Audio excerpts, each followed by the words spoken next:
Alors ça y est, les premiers tests pour le Ryzen 9800 X3D sont arrivés, et on va donc aller voir ce que ça donne pour un premier avis sur son sujet. C'est parti. Alors comme prévu, les premiers tests pour le 9800 X3D sont parus il y a quelques heures, et pour rappel, la mise en vente de ce processeur est prévue pour demain, le 7 novembre, à probablement 15h, pour un tarif qui tournera sûrement autour des 530-540 € chez nous, si on fait la conversion euro-dollar en rajoutant la TVA. On devrait arriver à quelque chose autour de ça. Sinon, que penser de ces premiers résultats pour le 9800 X3D? Alors, on va aller observer plusieurs tests, et surtout un très bon test de chez Hardware & Co, qui est un site français, donc coucou à la rédac du site. Si vous ne les connaissez pas, c'est un des derniers sites hardware français produisant des tests aussi quali, donc n'hésitez pas à aller voir, je mettrai le lien dans la description. Je vais pas trop spoiler leurs résultats, on va principalement observer leur moyenne, mais allez voir si vous voulez plus de détails. Du coup, comme on l'avait déjà entendu dire, le 9800 X3D, on est bien sur du Zen 5, c'est un 8 core 16-13 sur un seul CCD, et le changement majeur entre celui-ci et la génération précédente, c'est au niveau de la couche de cache de niveau 3, puisque là où habituellement celle-ci était positionnée au-dessus des corps, et bien maintenant, le 3DV cache se retrouve en dessous des corps. Le gros avantage pour AMD ici, c'est surtout au niveau de la chauffe des corps, qui limitait les processeurs X3D jusqu'ici au niveau de leur montée en fréquence, et c'est pour ça que sur les anciennes générations de X3D, ils étaient légèrement moins bons en applicatif que la gamme non X3D, puisque le cache empilé au-dessus, ça crée un peu une trappe à chaleur, et pour éviter que le processeur ne s'auto-détruise en fait, il fallait calmer sa chauffe et sa conso.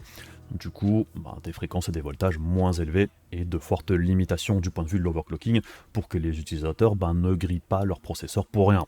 Donc, pour cette nouvelle gamme X3D, la bonne nouvelle, c'est que maintenant, elle est tout aussi puissante en applicatif que la gamme classique, voire même mieux, puisque pour certaines applications, le cache de niveau 3 peut aussi apporter des performances en plus, même si c'est plus rare que pour le gaming. Ce qui fait que si on regarde l'indice de production sur 15 applis ici, on peut voir que le 9800 X3D arrive 20% au-dessus du 9700X, alors attention quand même, gardez bien à l'esprit que c'est le 9700X avec une limite de 65 watts. On sait que maintenant, on peut le passer officiellement à 120 watts de conso, ce qui augmente fortement ses performances en applicatif, et l'écart serait évidemment bien moins important, il serait probablement quasiment à égalité.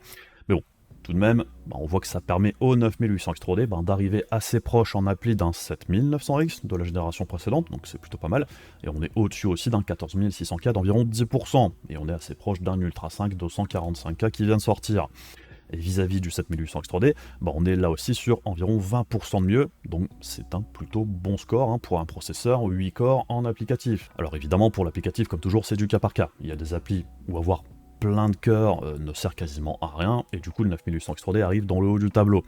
Dans les tâches type encodage et compagnie, par contre, là il est un petit peu en dessous d'autres processeurs récents avec plus de corps. Et comme toujours, faites attention avec les histoires de nombre de corps, on compare pas un processeur juste avec le nombre de corps, ça n'a aucun sens. Ce 9800 X3D, il tient tête en appli à un i9 12900K, au 7900X ou au 5950X, au 14600K également, et on n'est pas très loin d'un 13700K non plus. Un processeur, c'est un ensemble, c'est pas juste un nombre de corps.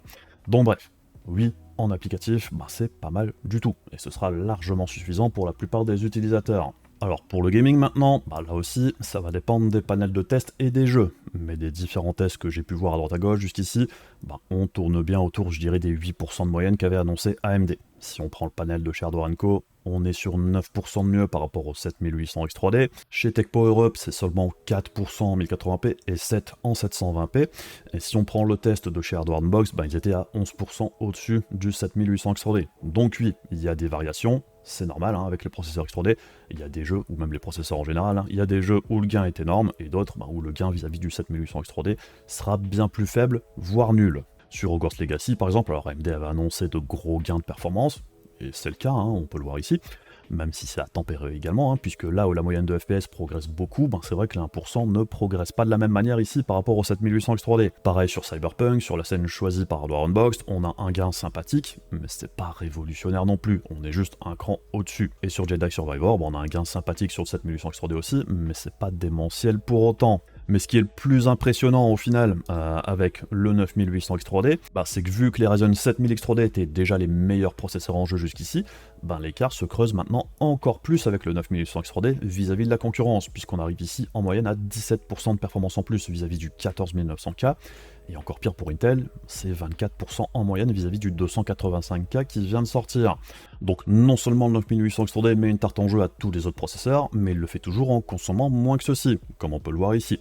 Par contre, et c'est un petit peu ce que je craignais aussi, c'est que qui dit augmentation des fréquences sur la génération précédente, dit aussi consommation en hausse.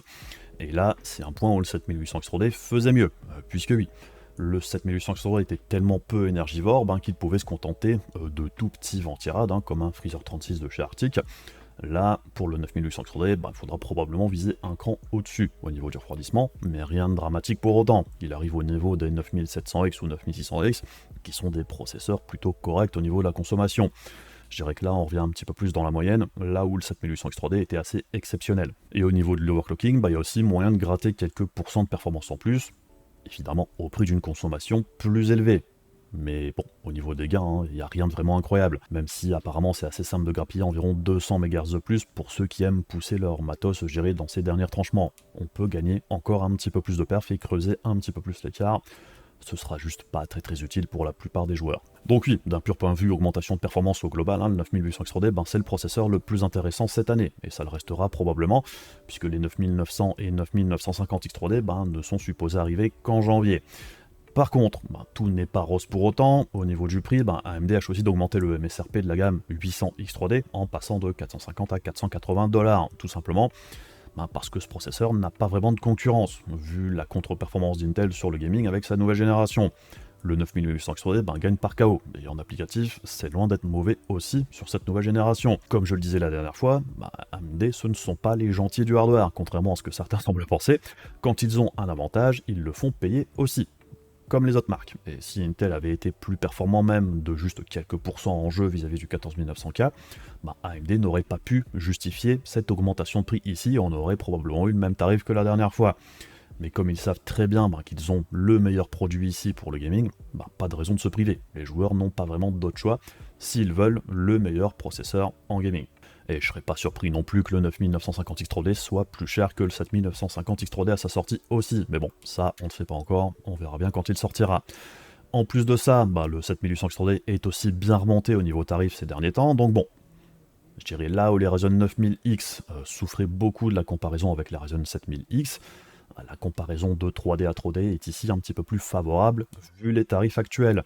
Mais clairement, ceux qui ont acheté un 7800 X3D il n'y a pas si longtemps que ça, à moins de 350 €, ils ont clairement fait une excellente affaire avec un performance prix qui va être du coup, et qui va rester imbattable pendant probablement assez longtemps.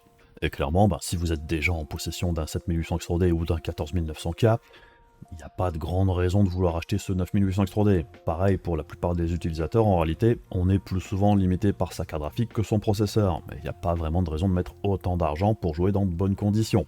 Par contre, si vous avez un écran très rapide, ou que vous jouez à des jeux compétitifs, où le moindre FPS compte, je dirais pour taper la limite du moniteur, ou si par exemple dans votre jeu de prédilection, le 9800 X3D apporte un gain de plus de 15 ou 20% de performance, et que vous avez un bottleneck processeur, ou pour avoir un framerate plus stable, puisque les 1% sont en progrès aussi ici, ou tout simplement si vous voulez juste le meilleur processeur pour accompagner les futures cartes graphiques qui feront aussi probablement bouger les choses d'un point de vue bottleneck, carte graphique processeur, vu que les cartes graphiques évoluent plus vite que les processeurs.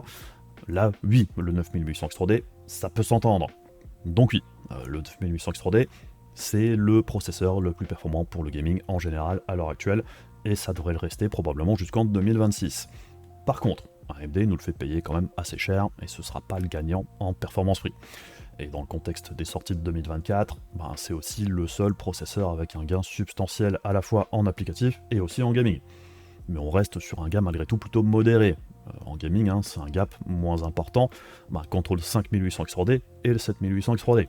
Mais bon, je crache pas dans la soupe pour autant, c'est déjà beaucoup plus intéressant que de passer d'un 7700X à un 9700X, ou d'un 14900K à un 285K, on est d'accord.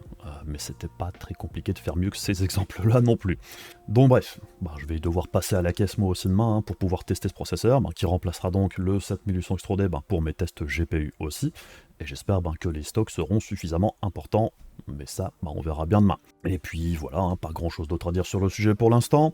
Comme d'habitude, si vous avez apprécié la vidéo et que vous voulez soutenir la chaîne, les machins pénibles de YouTube, c'est débile, mais ça aide. Il y a également la page Amazon de la chaîne, si vous voulez des idées de config PC type, qui seront bien évidemment mises à jour avec les nouveaux processeurs, c'est dans la description de la vidéo. Et comme toujours, un immense merci aux membres soutien YouTube et Ko-fi de la chaîne, qui permettent à la chaîne de rester en vie.